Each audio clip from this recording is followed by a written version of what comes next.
Bismillahirrahmanirrahim. Assalamualaikum warahmatullahi wabarakatuh. Salam hormat, salam sukses, salam berjumpa kembali di channel Ahmad Sambar. Mudah-mudahan kita selalu dalam lindungan Allah dan dalam ridho Allah Subhanahu wa taala, baik di dunia maupun di akhirat kelak. Amin amin ya rabbal alamin. Pada malam hari ini tanggal 26 masuk tanggal 27 Desember tahun 2026, maka yang sudah saya katakan kemarin bahwa di video kali ini sedikit membahas tentang tokoh filsafat murid dari Thales, yaitu Anaximandros, di mana Anaximandros ini lahir sekitar tahun 611 dan meninggal tahun 546 sebelum Masehi. Anaximandros ini adalah orang pertama yang membuat prosa yang merupakan jenis pertama dalam kesusastraan Yunani. Dan Anaximandros ini juga ahli di bidang astronomi dan geografi, sehingga Anaximandros ini juga dikatakan orang pertama yang membuat peta bumi. Orang yang pertama membuat peta bumi, dan di bidang di bidang geografinya dilanjutkan oleh murid Anaximandros, yaitu Hekataios. Dan Anaximandros ini juga orang pertama yang memimpin ekspedisi dari Miletos yang mendirikan kota baru di Apollonia di pantai Laut Hitam. Dan tidak kalah menariknya lagi ialah Anaximandros ini mengkritisi dengan tajam pemikiran gurunya, yaitu Thales, di mana Anaximandros ini tidak setuju dengan pemikiran Thales yang mengatakan air adalah sumber utama dari alam semesta ini, atau air unsur utama terjadinya alam semesta ini. Anaximandros murid ini tidak setuju, sebab menurut Anaximandros, jika air itu unsur utama, kenapa di dalam api tidak ada air? Dari situ menurut Anaximandros teori pemikiran gurunya tidak tahan ujian, sehingga Anaximandros ini membuat suatu teori baru atau prinsip baru, yang mana Anaximandros itu mengatakan yang pertama di jagat raya atau alam semesta ini yaitu Apherion. Ya, di sini disebut Apherion. Ini bersifat ilahi. Atau Apherion itu dari tidak eras batas.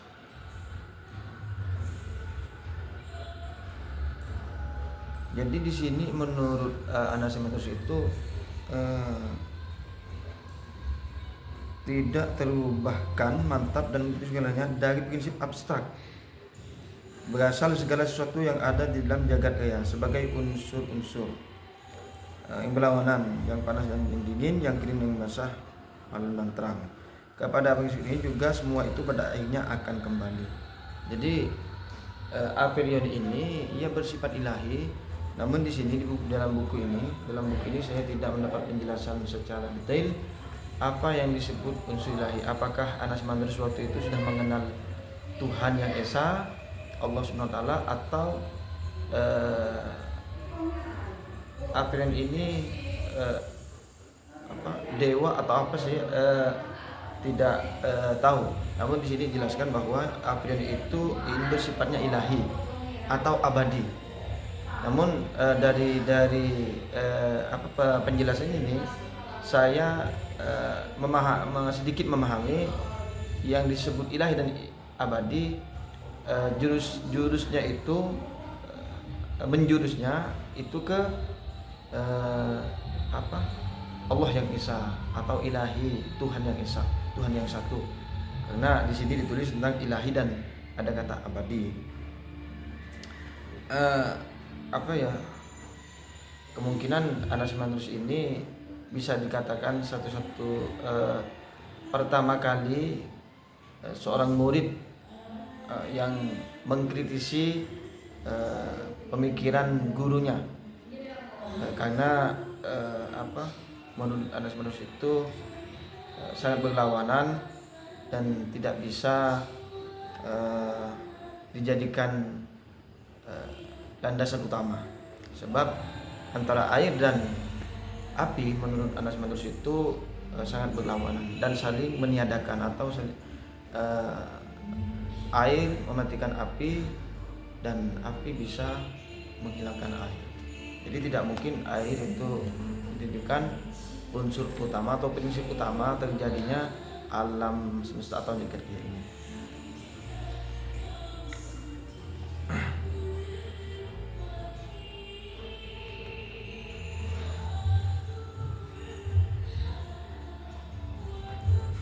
Dan di sini dalam buku ini disebutkan juga bahwa Anas Mandrus menjelaskan tentang matahari, bulan, dan bintang-bintang yang terbuat dari pecahan-pecahan bola yang meletus sehingga menjadi sebuah lingkaran. Lingkaran itu terdirilah api di dalamnya, sehingga disebut dalam lingkaran api yang berlubang itu terjadilah matahari, bulan, bintang, dan semacamnya.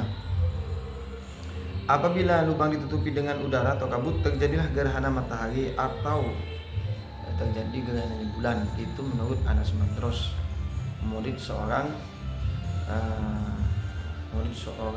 Talas. Jadi menarik sekali ialah ternyata di zaman dulu sebelum Masehi sudah ada murid yang mengkritisi dengan tajam pemikiran sang gurunya, disebabkan ketidakmasukakalan atau tertolak secara keilmuan. Itulah yang diungkapkan atau yang dijadikan pedoman oleh Anas Mandrus. Mungkin hanya sedikit saja penjelasan dari saya tentang murid Talas, yaitu Anas Mandrus, seorang murid yang bisa dikatakan pertama yang mengkritisi secara tajam pemikiran sang gurunya, yaitu air bukanlah prinsip utama terjadinya alam jagat raya atau alam semesta ini. Wabillahi taufiq wal hidayah. Wassalamualaikum warahmatullahi taala wabarakatuh.